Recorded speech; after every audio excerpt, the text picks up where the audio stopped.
sound.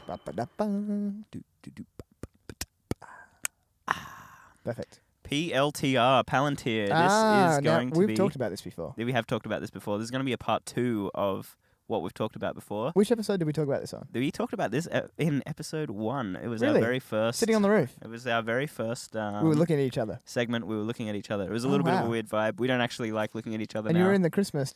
I was the in the Christmas Christmas shirt, yes. I'll put a little playback clip from from that one. Don't watch that episode. Because now you're going to hear the same thing, but it's going to be better. It's going to be 10 times better. Okay. Because it's 10 times more researched. So Perfect. I'm going to open with the products. Okay. So this is really cool. It's basically there are basically 3 products from Palantir, Yep. and 2 of them are like the main product offerings, and one of them is the supporting product that Okay. goes behind the scenes of each one. Okay. So their first product is called Gotham. Gotham. So this Great name. It's a very great name. This is software for counterinsurgency and defense decision making. Yep. So it's actually really cool. So operational and strategic decisions is how it's used. Mm-hmm. So there's an interface which will take in the data. And they used a really good example in one of their Palantir has a really nice YouTube channel. It's got really good I didn't know that. it's got really good media on there. Okay. So they take in a Chinese submarine moving in the South China Sea that can be seen moving on a satellite, right? Mm-hmm. And so Palantir alerts this analyst at the US base, Yep. right? And who is like in charge of watching that area, Yep. you know? Yep. And it'll show like past movements, and it'll categorize which offensive formation that the movement is in. Oh, really? And it'll use AI to show it'll like show which part of the fleet it's part of, and Yeah. it'll use AI to show like the projected routes as well. Yep.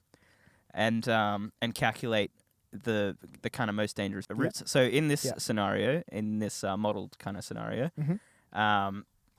it showed it's got like all the carriers and submarines and destroyers which are moved together, which are part of the same fleet. Yeah. And it'll give a full list of intel and media available for that. Yeah. And the AI data will create like a whole model which compiles all the relevant data and shows if this movement is an increased level of activity, or if it's just a regular level of activity. Yeah. So if it's an increased level, it's an increased level of activity in this scenario. Yes. And in this example, so there's a submarine that's moving north towards a Taiwanese port, Okay. and there's a huge amount of fishing vessels that are being rafted together to Mhm. form a blockade around the port. Okay. So what happens is on the satellite, it shows the rafting up of the vessels, Mhm. and it shows how they're obviously doing something that's not like a usual. So they're doing something that's not a usual like activity. Yep. And so the US has interests in Taiwan because Taiwan, and here's a little link back to the last episode, produces 80% of the world's semiconductors. Ah. Where AMD's chips are made. Were you saying then that the Palantir Gotham software can determine that the shipping vessels or whatever are in a formation that's unusual, and it can alert because of that as well? Yeah. Oh, really? Yeah. So it's really cool. So then Okay. what happens is it'll alert both about the blockade Yep. and the Okay. Chinese submarine moving, Yep, gotcha. and then it starts to like let that analyst know Mm-hmm. that there's a Chinese destroyer from the same fleet that's gone missing. Like it's not. It's imaged the port that destroyer is normally at. Yep. And it takes that port and it says, oh, okay, there's an empty slot here where the Yep. destroyer normally is. Yep. And then it's really cool. So That does an awful lot more thinking than I thought it did. yeah, So it's this is crazy. good. It's crazy. So anyway, this is where it gets really good, I think. Okay. So what it does then is it uses AI to develop a series of paths that the ship is likely taken from the maximum radius away from the home port. The ship it calculates the route that it's possibly been on to get there. So it'll calculate 4 or 5 routes Yep. that it's likely going to take. Oh, it's going to take. So it's Okay. saying, okay, it's either going here Yep. for a military exercise, it's Yep. going down south on its regular patrol, it's going up Yep. north on its regular patrol, or it's going northeast towards straight to the Taiwanese Okay. port, Yep. right? And so then the only one that poses a risk to the US is if it's going for the Taiwanese port. Mm-hmm. So here is where it's really cool. The analyst from their Palantir Gotham system Mm-hmm. has the ability to reroute 2 satellites to meet the ship and satellite image where it forks off, like where the route would fork off into the dangerous route or Yep. the regular route. Yep. So it has the ability to do that. And then once that, so in this scenario, once they have like sent the satellites to intercept with where the route would fork, Mm-hmm. they found that actually the ship's moving too fast or too slow. We haven't been able to there's a 47% probability that we're going to be able to see it or something like that. And so then it goes, would you like to deploy drone from Hawaii base? Approximate time 4 hours. And so then the analyst can go right there, deploy the drone, and then it finds. Then what happens is the drone is able to image the ship and use AI to determine if that's the same shape as the 3D model that it has in its Palantir Gotham brain. Wow. So so it's really cool. So then it's able to link that and base it there. And then what happens is that the US commander of the base is alerted, all that kind of thing. And what happens with that is they're able to then send orders from Gotham straight to a US, say like the USS Kennedy or like the nearest ship. Mm-hmm. And it says, okay, this scenario is 6 hours for the ship to reroute and be like at that port. Yep. And then it goes, this scenario is high risk, 15 hours. Send fleet of F-15s to fly over the ship. Yeah. And like threaten them basically. Yeah. This scenario is send this plane from here to circle the port. And so like there's a series of scenarios that it comes up with. Yeah. And it has run a model of how risky that scenario is likely to be, like based on all the past outcomes and all the data that it's got. Wow. So then, what happens is, they decide to in that scenario they decide to reroute the U.S. ship. Yeah. And what happens is the drone that's watching the Chinese destroyer notices. So like what happens is the ship starts to head towards the port, Mm-hmm. the US ship, and then the Chinese destroyer starts to veer left and pretend that it was monitoring the coast. Yeah. And so the whole idea is that the Chinese had obviously the same amount of data. Yeah. And using their own systems. Yeah. And they could see the US ship start to move towards Whoa. the port. That's crazy. They start moving away from the port because they're like, okay, we're making an aggressive move here. And they're so far away. But yeah, and they're all just like making moves, and it's all just Wow. this big strategic like landmine. And so Wow. so Gotham there was very important because it was able to allow for the decision making to happen, which probably could cost like millions of lives if they just let the Chinese ship just go straight to that port. Yeah. Start blocking it off, and they'll start shooting transport ships or whatever. Yeah. Not that they're like China is particularly. China is quite aggressive in the South China Sea, Yep. but it's it's an interesting situation because they're not Wow. going to do anything to harm their relationship with the US either. Yeah. So it's all passive action. It's all putting ships in front of ships, even when they're your allies, when they're your technical allies. So yeah. Wow. So that's one product. So that's Gotham, That's interesting. and that's used by. It almost brings forward the conflict so that no one ever has to see each other. As you're saying, Yeah. it's just a series of like, let's move the boat in this direction. Yeah. And then they're monitoring the same information. It's so interesting. Yeah, for sure. Okay, Yeah. cool. So that's that one I find fascinating. Their next product is equally fascinating, but Wow. is commercial. So Okay. Gotham is used by all different militaries around the world, Right. who are basically allies of the US Mm-hmm. because it's a US company. Okay. And like as I talked about in part one, Mhm. it was founded after 9/11 for the US military, Yeah. like to provide some really good info. Yes. So the next product that they make is Foundry. Now Mhm. this one is commercial. It's not a military Okay. operation. Yeah. It's not a military Yeah. piece of software. So Foundry is a data integration and management platform. It's a suite of analytical tools, and it's an operational platform of applications for business uses. Okay, Nathan, you right. might be wondering, what does all that mean? I was wondering that. Well, I'm going to go into it. Tell me more. You don't need to worry. Perfect. So the way that they put it is Foundry's the central decision support infrastructure. So what that means is it translates data and models for humans to make better decisions in companies. And so one thing that Foundry does really well is it's called the ontology and simulation engine. So ontology I had to look up because who knows what that is. I don't. Ontology is a name for their operations optimization, and the word ontology translates to the concepts and the categories of a subject or area, which shows it's like a philosophical concept that shows those categories. Yeah, right. That like helps to like make those better decisions. So it's like it's literally a word that kind of it's like a philosophy. But yeah, anyway, so ontology in this case just means it's their system for making better decisions. Okay. Gotcha. And you build that out for each company. So each company is able to build that out in Palantir, in Foundry. Okay. So yeah, the idea is that it's able to provide a two-way system. Foundry is able to provide a two-way system between data and real-world outcomes. Yeah. So what that means is anyone in the organization can use it, and they put in specific data they need to enter.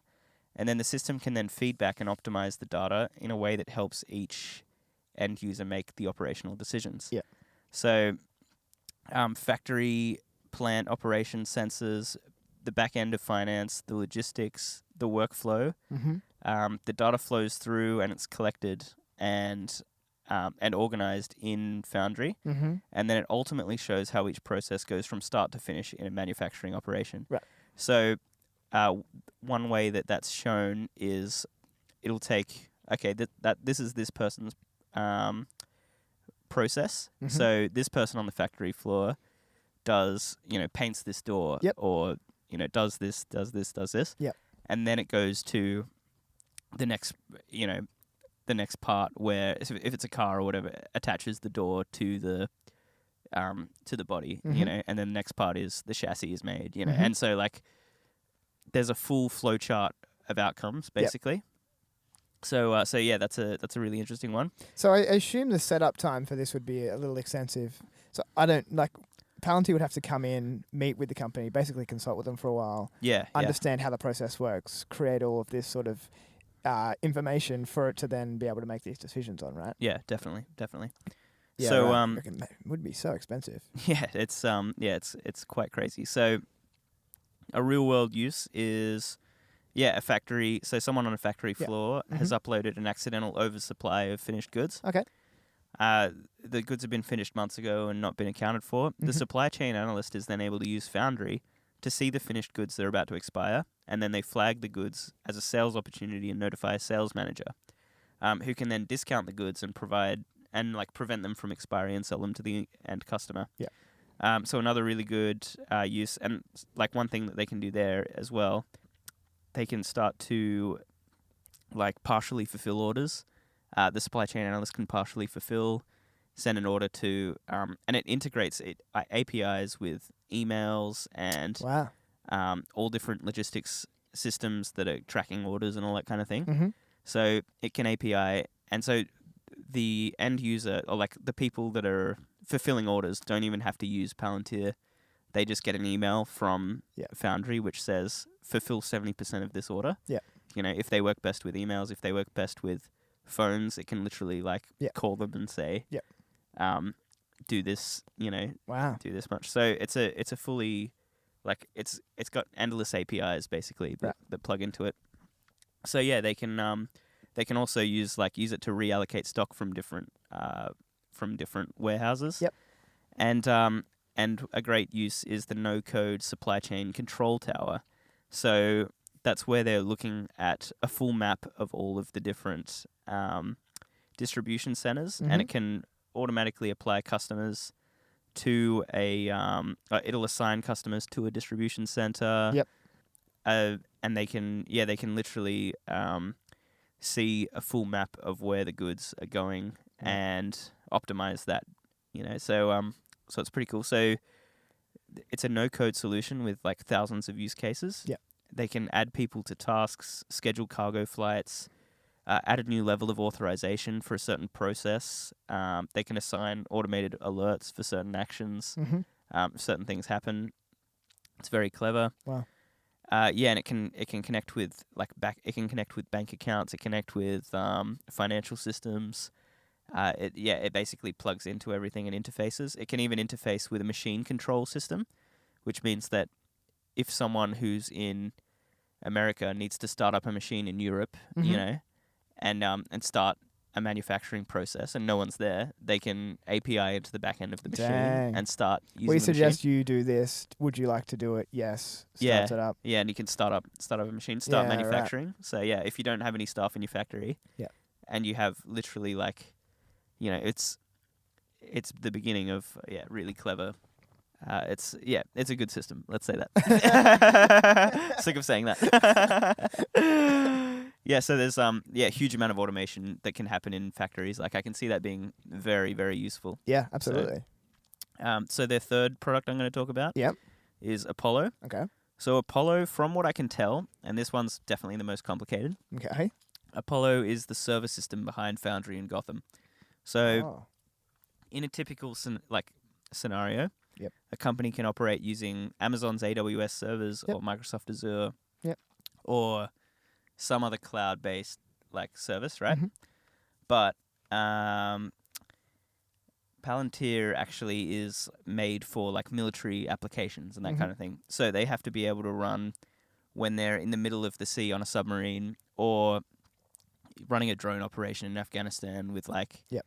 without the traditional internet and cloud systems available. Yep. So when you're trying to run those counterinsurgency operations, it's all about having localized servers that are extremely reliable. So those servers must always work, because literally lives are depending on on the outcomes. Absolutely. So that's it's the platform behind the platform. Yeah, right. So it's the seems to be the API that keeps all the software running in the background. So Mhm. Yeah, wow. yeah. Okay, cool. So and it also keeps everything maintained and updated to the highest level. So Okay, so this is potentially physical infrastructure around the world of servers in specific locations. Yeah. Blah, blah, blah, blah. I wonder if they do anything specific. I wonder if if the US Defense Force say we're going to do this big mission in X location, I wonder if they consult Palantir and Palantir say, we need to implement some infrastructure to make that happen. I don't know. Interesting. Yeah, for sure. Okay, that's great. Okay, so 3 products. Yep. Gotcha. Gotham, Foundry, Apollo. That's right. Yes. Interesting. So they've all got very cool names. Very and, cool. Yeah. I mean, their marketing department or whatever, branding, Yeah. has Brilliant. nailed it. Brilliant. So I'm going to be talking about just the clients that have come on in the last 6 months. Okay. So because we talked about this 6 months ago. Yeah. Cool. So this one's the coolest one. Scuderia Ferrari. Oh. For those of you who don't know, the Ferrari Formula One team is Yeah. called Scuderia Ferrari. Yeah. So Palantir's Foundry platform is used as a central piece for organizing and collaborating all of the different sources of data. Huh. So some of the examples, obviously, sector times, tire conditions and pressure, Yeah. KERS use, DRS use, so their kinetic energy response, their wing going down, Mm-hmm. when it's activated, how early braking into corners is, Yeah. how early acceleration out of corners, the aerodynamics of load of the car. So there's, in a season, there is 1.5 trillion points of data Throughout the season. throughout the season. And Palantir is able to take that and organize it. Wow. And the whole idea is it can run scenarios and help team managers with making decisions in minutes or seconds, Yeah. depending on what's needed. Yeah.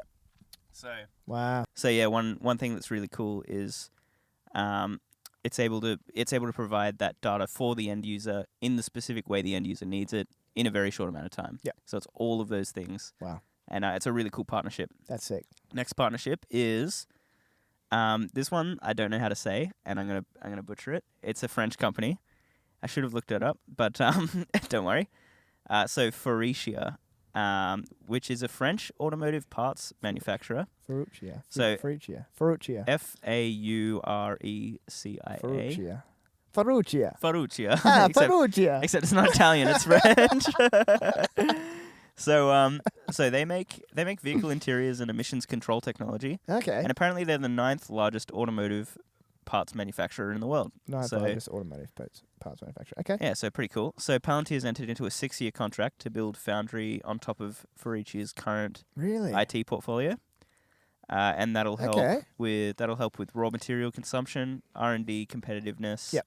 improving purchasing inputs, and tracking and measuring CO2 neutrality efforts. They might So become number 8 soon They might. with all that optimization. All that optimization, indeed. Incredible. BP, they've extended their contract. So February, BP extended their contract. Sick.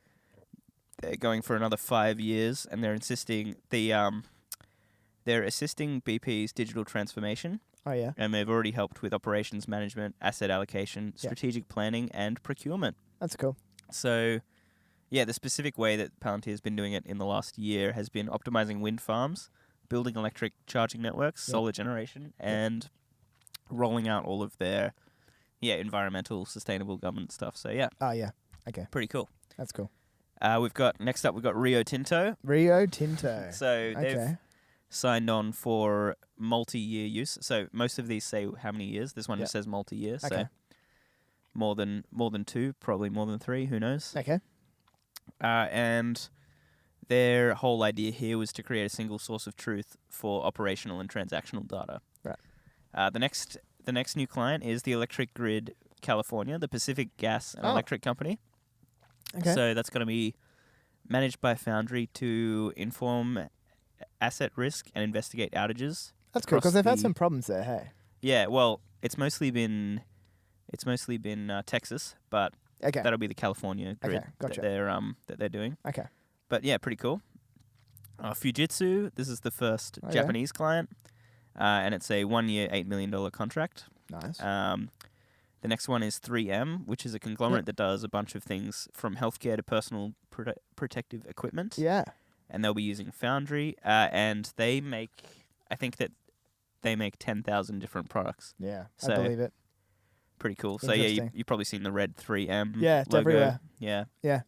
And this is funny. I only included this bit because of the name. 3M's vice president, Brig Knott, said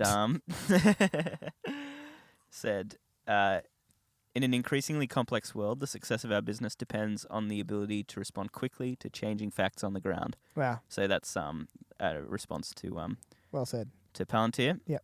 Thank you. From him. From Brig. Oh, sorry. Yep.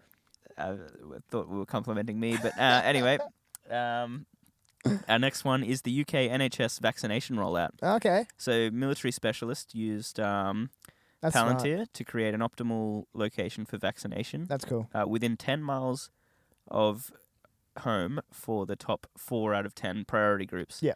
So priorities 1 to 4 were like there were a specific list of Yep.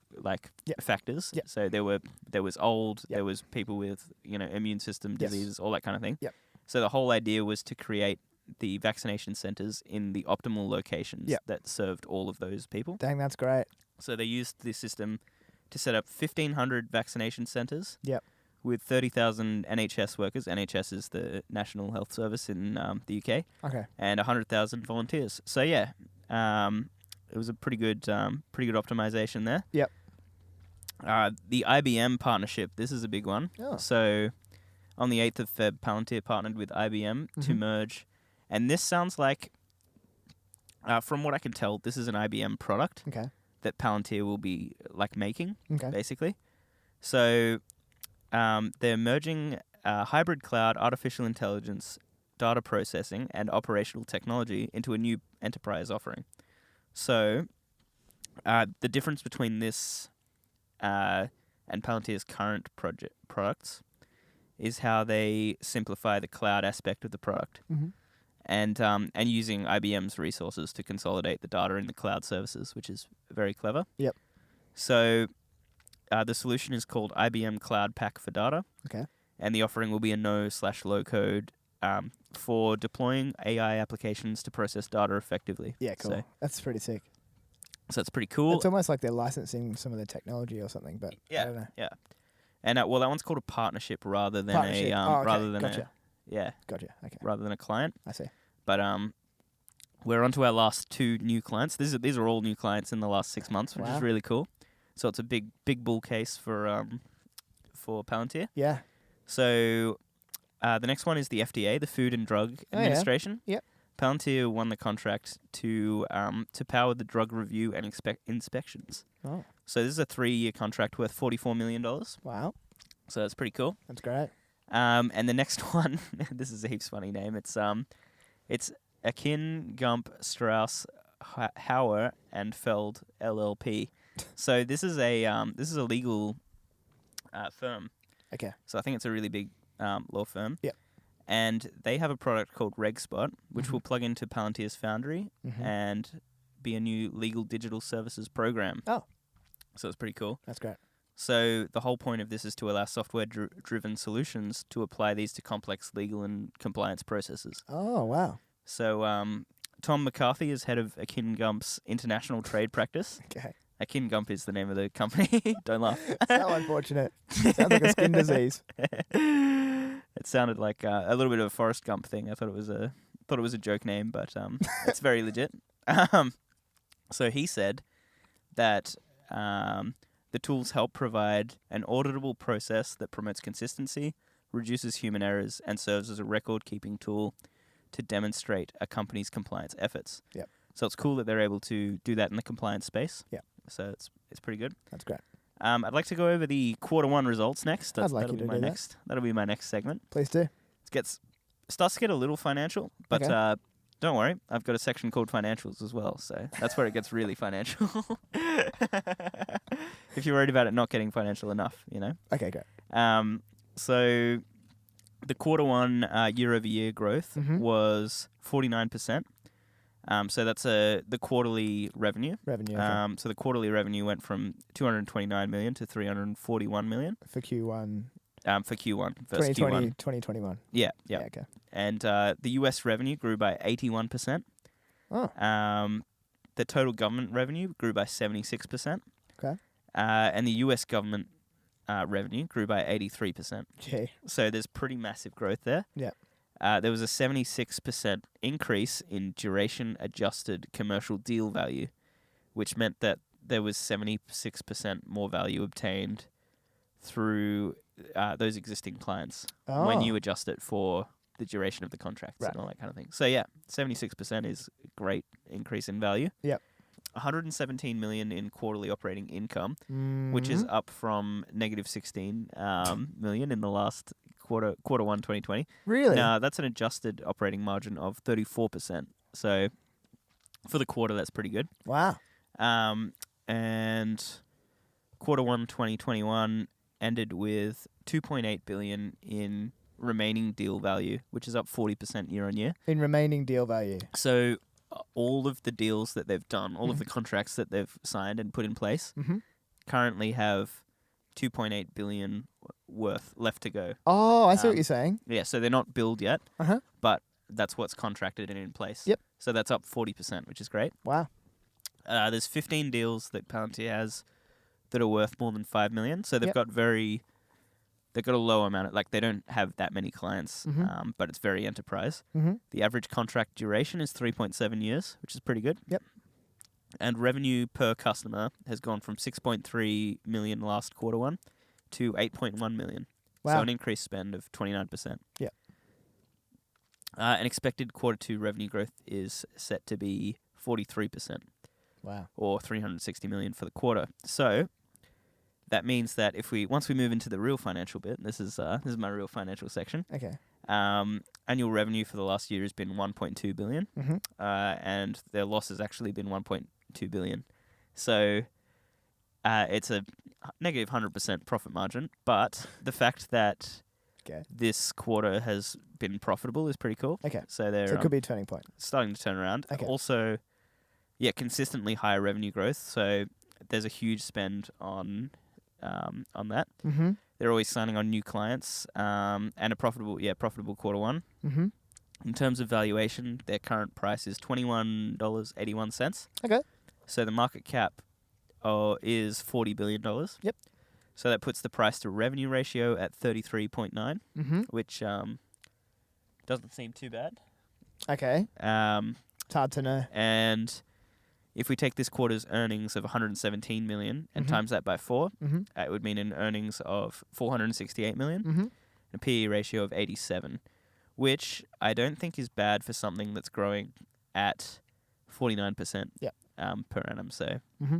yeah, with continued expected revenue growth of over 40%. Yep. So I'd like to get a little bit more technical Okay. with my analysis now. Okay. And by technical, I mean fundamental. So I'm going to be talking about a financial ratio. Okay. So this is the first ratio that's a bull case. Okay. So I'm going to be talking about their current cash balance to total liabilities. Okay. So this ratio shows a company's cash balance in relation to its total liabilities. The lower risk firms have a higher value for the cash balance to total risk. Mm-hmm. So higher is better. And basically, it's a really good way to show the runway. So Palantir's current cash balance to total liability is 1.72. Oh, that's good. They've They've got more than enough cash. Yeah, so they've got a very significant amount of Almost cash. double. Yeah, so I compared that against a couple of competitors. So I compared another software company called Appian, Oh, which has I know this company. which has 0.96. Atlassian has 0.65. Yeah, that's more expected. And Salesforce has 0.48. Yeah. So the fact that they're on 1.7 is That's is crazy. really high quality. Wow. And our second ratio, our second bull ratio, Mm-hmm. is the change in cash over current liabilities. Okay. So that is, if a company produces a negative cash flow over the year, Yep. then that puts a significant strain on the business to meet short-term commitments. Mm-hmm. Oh, okay. I see. So yeah, current cash over. So you're current finding the liability. difference between the cash at the start and at the end Yeah, yeah, over the current liability? yeah. Yeah. So the idea here, so higher is better. Palantir Mhm. has 2.21 as that ratio. Wow. Appian has 0.57. Yep. Atlassian has 0.0015. Wow. And Salesforce has 0.11. Wow. So they're on 2.2 times change in cash to current liabilities. Yep. Now, the reason that both of those ratios are so good is Mhm. due to them IPOing and having a huge amount of funding cash. Gotcha. So that's still a great thing because it means they've got a really long runway to keep growing revenue rapidly. Yep. For like a long time before they need to be profitable. Yes. Even though they're showing Q1 profits, which is good. Mhm. So, yeah, they've got a long time where they can make losses, Mhm. which I think is good in their case because they need to be growing their revenue at that rate. Yep. Our first bear ratio is their retained profits over total tangible assets. Yep. So higher is better in this scenario. A higher value indicates that a mature company has a good history of profits and usually has a conservative dividend payout kind of Mhm. thing. So Mhm. Palantir has a negative 0.8, which just means their retained profits is negative, 0.8 of every $1 in total tangible assets. Yes. So But yeah, that's because it's up until this point they haven't really made much profit, right? yeah, because they're making those losses. Gotcha. So yeah, negative 0.81. So that could turn around. So and then Appian is negative 0.25. Okay. Atlassian is 5.95, Wow. which means that they're making 5x their total tangible assets Uh-huh. in retained profits. Mm-hmm. And Salesforce is 0.37. Wow. So Wow. yeah, the higher ratios are better. Atlassian, eh? Yeah, they're killing it. Killing it on that ratio and not killing it on the other ratio. Yeah. But yes, all good. Next thing I'm going to talk about is Kathy Wood. It's It's Kathy the classic Wood. Kathy Wood. She would. She would. She One of always our gets a mention. if you can, well, would you like to? What do you think are our 3 favorite things on the HQLA podcast, Nathan? Arc. Kathy Wood. Yeah, ARC. Yeah, Chamath Palahapititus. yeah. And we all know what the third one and is. Tesla. Yeah, Tesla. Tesla and Elon Musk. Yeah. Excellent. Very good. You passed the test. Perfect, thank you. So ARK-K is ARK's innovation ETF. So Yep. they hold 22.4 million shares at a market value of 494 million. Yep. ARK-W is the next generation internet. Mm-hmm. They hold 4.6 million shares at a market value of 102 million. Wow. So it's, I believe, the 17th largest holding in ARK-K and the 19th largest in ARK-W. Sick. And that's out of 40. So Yep. there's a reasonable amount of belief from Kathy Wood. Yep. So, Sick. yeah, the share market, share price movement, it's currently at $21.81, which is up 129% from its IPO price. Oh, what did? So, Wow. yeah, it IPO'd at about $9.80 or something. Small. So, yeah. Insider ownership, co-founder and CEO Alex Karp, he owns 1.1 billion of the company stock, which is Whoa. which is 1.92% of the company. Yep. Co-founder and chairman Peter Thiel owns 3 billion of the company. Yeah, that's right. I and- forgot Peter Thiel was involved here. Yeah. And yeah, so he's a bit of a prominent figure. Yeah. And he owns 7.3%. Wow. And the main bull case here is that Alex Karp sounds exactly like Tony Stark when he talks. No So, way. Yeah. He sounds very similar. Wow.